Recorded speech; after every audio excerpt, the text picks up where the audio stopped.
कुन चाहिँ हो यो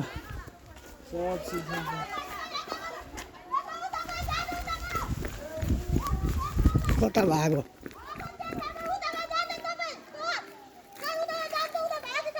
उता उता गहन उता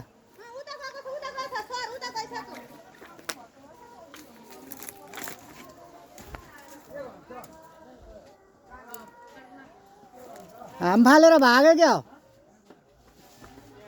कता गयो सबै सिसा फुटाएछ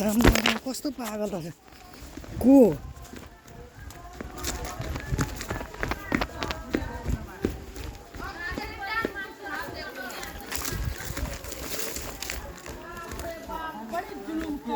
को यो ए यसले हो ए अनि ए सिसा चाहिँ किन फुटाएको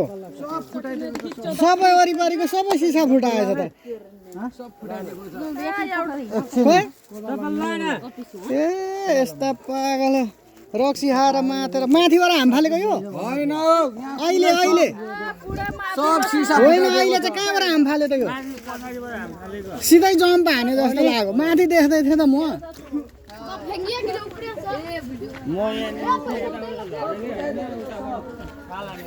यहाँ अगाडि छु कि उता गयो भनेर उता गएको यहाँबाट हाम फालेछ सबै सिसा फुटाएछ यार सार्वजनिक सम्पत्ति बर्बाद गरे 8वटा फुटाएको छ अनि ठुल्ठुलो 8वटा फुटाएको नेपाल आदिवासी जनजाति महासङ्घको घर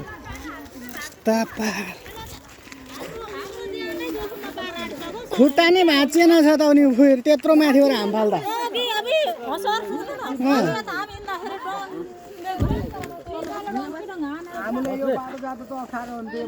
मातेर लड्छ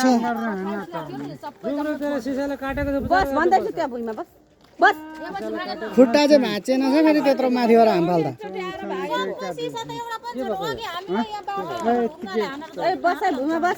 हात पनि काटे माथिबाट हाम फालेर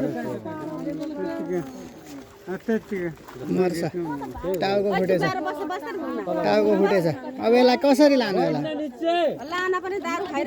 उहाँ लगेर कहाँ अनि यसको अरू छैन दाजुभाइ आमा बाउ कोही छैन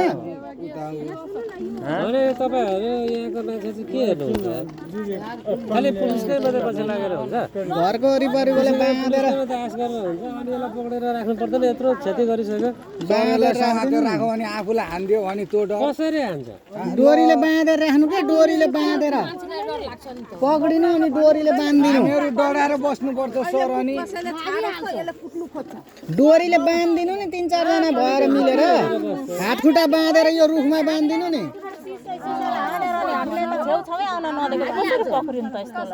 4-5 जना मिल्नु कि डोरीले बाँधेर यस्तो रुखमा बाँधिदिनु क्या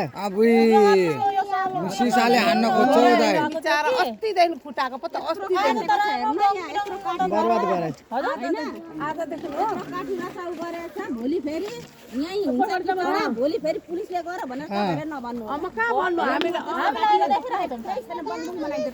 पुरै फुटाएछ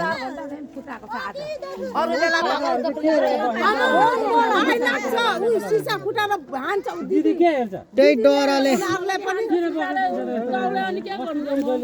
बाँधेर राखिदिनु क्या बाँधेर राखिदिनु यस्तालाई हो त्यही त 4-5 जना हुने यस्तो रुखमा बाँधिदिने हजुरहरूले लगेर यसलाई खादिनु अब यो तीर कमाएर भन्नु नभए टाउकोमा त ब्लड गइरहेको न यसको घर हो न